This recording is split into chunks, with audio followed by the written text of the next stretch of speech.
তো ওখানে বামুন মশাই চলে এসেছে, এবার আমাদের পুজো আরম্ভও হয়ে গেছে।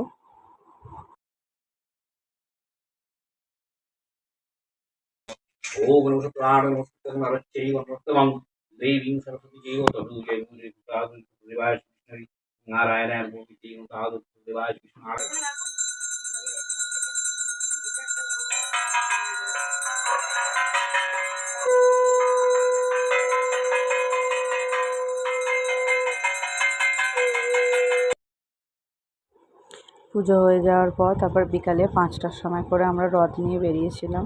একটু রথ টানা হলো, রথ টানা হয় তারপর আমাদের এখানে বাবা পঞ্চানন্দের মন্দির আছে, বাবা পঞ্চানন্দের মন্দিরের কাছে রথ নিয়ে যাওয়া হলো, বাবাকে একটু ধূপ দেওয়া হলো, তারপর বাবার মন্দিরে একটু রথ টানা হলো।